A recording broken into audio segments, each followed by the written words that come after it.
नमस्कार, हरे कृष्ण, राधे राधे। मित्रों, आप सभी कैसे हैं? उम्मीद करती हूँ आप लोग बहुत अच्छे होंगे।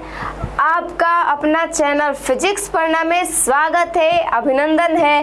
बाबू आइए आप सभी का आज का श्लोक, यानी आप लोग 2 श्लोक के बारे में पढ़ चुके हैं, जिसका नाम है, पाठ का क्या नाम है? तो नीति श्लोका। तो आइए आज धमाकेदार सेक्शन किया जाए, हम लोग मिलकर पढ़ते हैं ये अगला यानी तीसरा श्लोक को। तो आप लोग सीट बेल्ट बांध लीजिए, अब उड़ान भरना है। उड़ान भरना है किसका?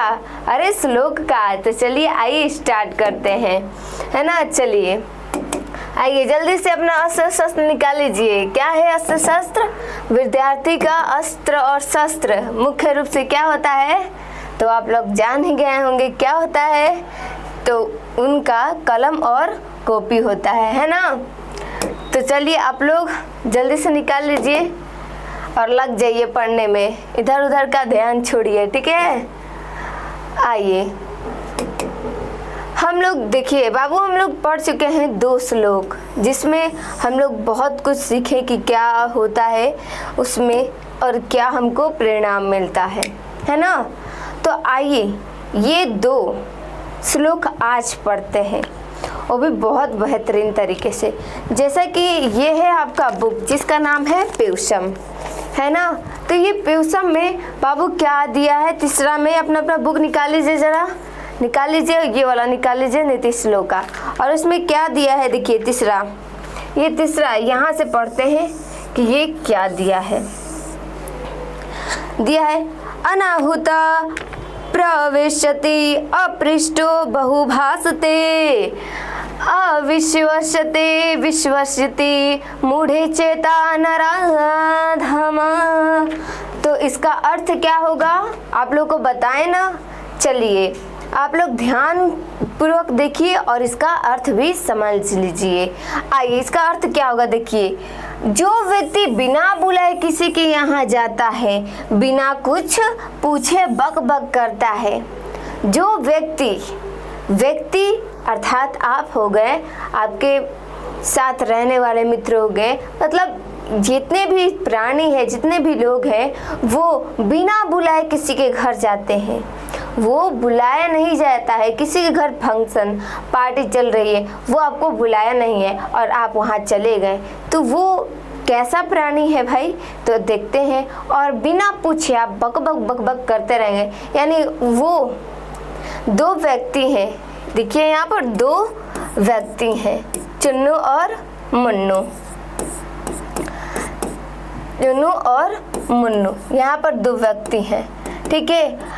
ये जो चुन्नू है बिना मुन्नू के प्रश्न किए हुए ही वो बक बक कर रहा है, तो वो कैसा इंसान होगा? चलिए आइए देखते हैं।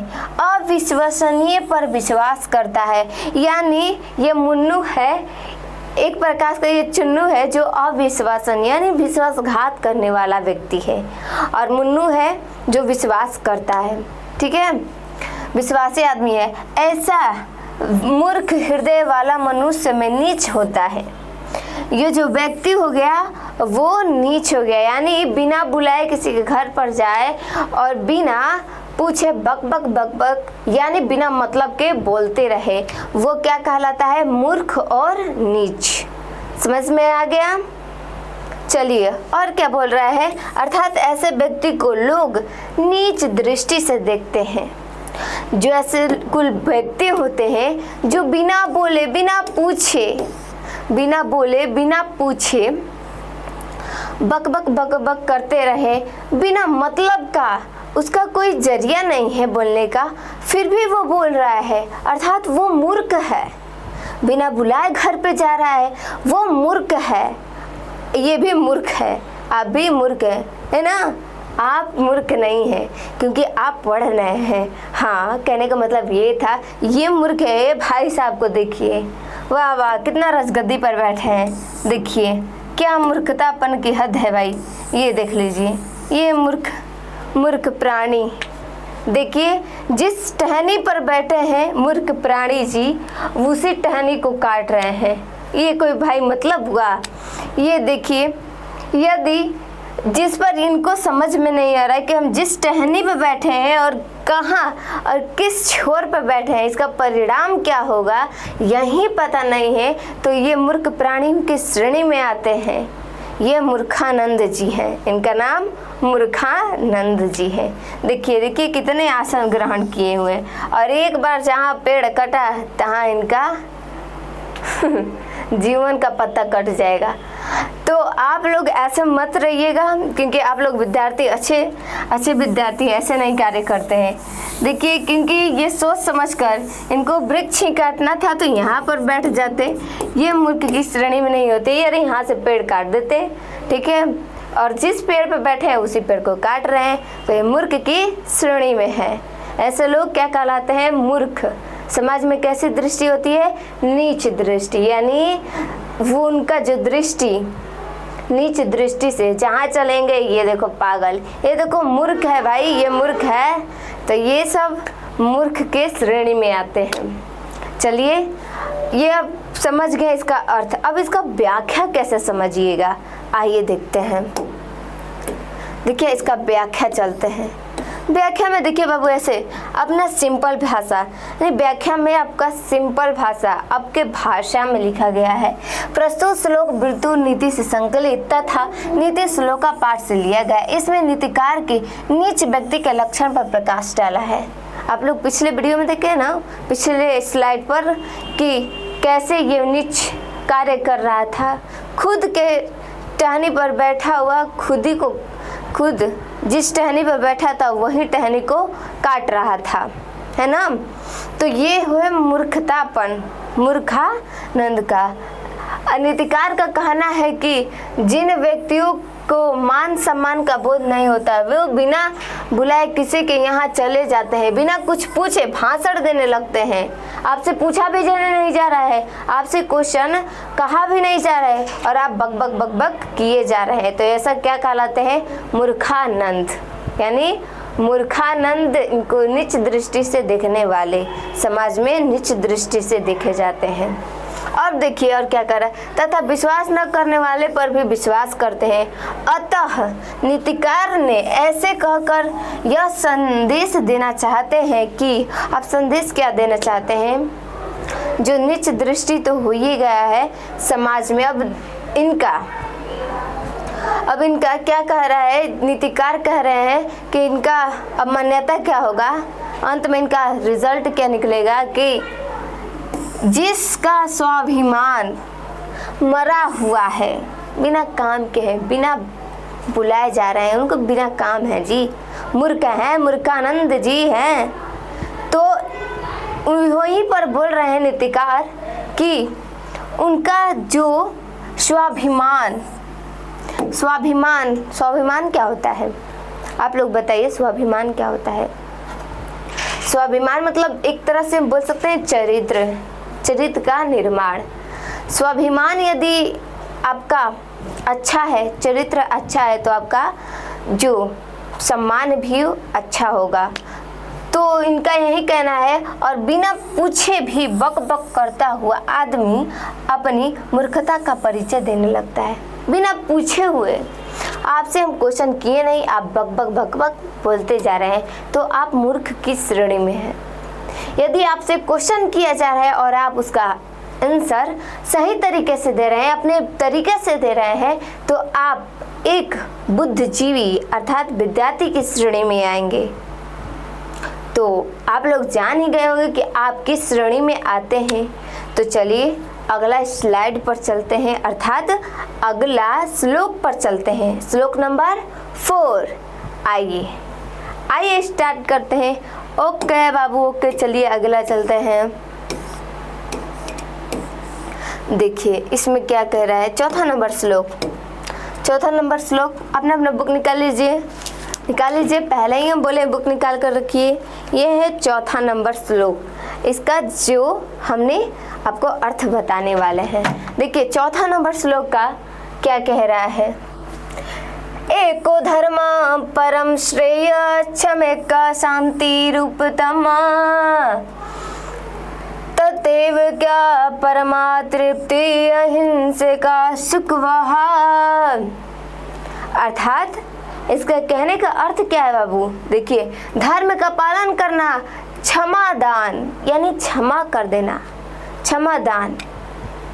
कोई आपको चोट पहुंचाया, फिर उससे और आप उसे बिना चोट पहुंचाए यानी उसको क्षमा कर दें, जब मैं तुम्हें माफ़ करता हूँ या माफ़ करती हूँ, तो ये हो गया क्षमादान।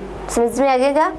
और ये धर्म का पालन यानी जो हमारी धर्म है, हमारी कर्म है, उसका हम पालन करते हैं। हमारा धर्म है कि हम एक अच्छे नागरिक बने, हम सबकी सहायता करें, हम अपना धर्म को सम्मान करें, तो यह आपका धर्म का पालन हो गया। अब ये शब्द कह रहा है विद्या की प्राप्ति, विद्या की प्राप्ति। ये क्या कह रहा है शब्द? विद्या की प्राप्ति, विद्या की प्राप्ति। ये है विद्या की देवी। समझ में आया? ये है विद्या के देवी। आप भी हैं विद्या के देव या देवी। समझ में आया? नहीं, आप लोग विद्यार्थी हैं भाई। विद्या की देवी तो माँ सरस्वती होती हैं।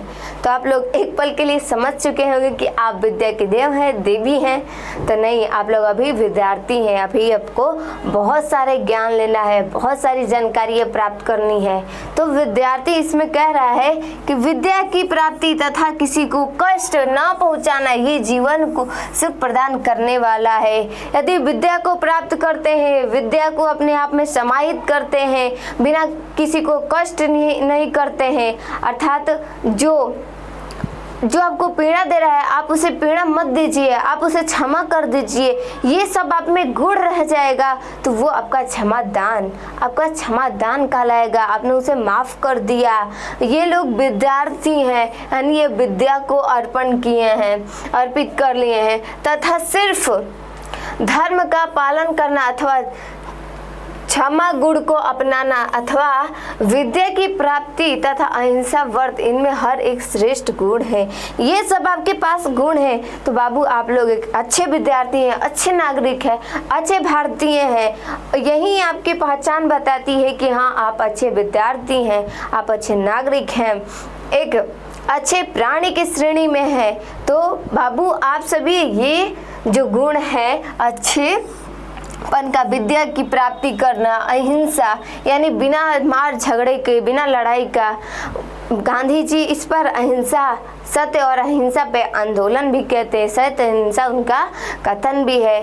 तो ये अहिंसक रूप से आप जब विद्या ग्रहण करते हैं, किसी को बिना कष्ट किए ही उसे क्षमा कर देते हैं, तो वो आपका अच्छे नागरिक, अच्छे विद्यार्थी कहलाते हैं। यानी किसी के एक की भी प्राप्ति व्यक्ति को सुख देने वाली होती है। इनमें से जितना भी गुण हमने आपको बताया, यदि इन सारे गुणों में से एक भी आपके पास गुण है, तो आपको ये गुण बहुत सुखी देने वाले यानी आनंद पहुंचाने वाला है। तो आप लोग खुश हो जाइए यदि आप सभी के अंदर ये गुण, कोई भी एक गुण पाया जाता है। तो आप लोग यहाँ आए हैं तो विद्या प्राप्त कर रहे हैं, है ना? तो आपके पास ये गुण है। चलिए समझ गए? इसकी व्याख्या कैसे करते हैं बाबू? चलिए हम देखते हैं। व्याख्या ऐसे करते हैं हम लोग। देखिए क्या, नीति श्लोका पाठ से उदित प्रस्तुत श्लोक के माध्यम से महात्मा विदुर ने धर्म, क्षमा, विद्या एवं अहिंसा की महत्ता पर प्रकाश डाला है। किस पर प्रकाश डाला है? धर्म की महत्ता पर। महत्ता क्या होता है? महत्व बाबू, महत्व पर प्रकाश डाला हुआ है। और नीतिकार का कहना है कि जिसने इसमें से एक भी अपना गुण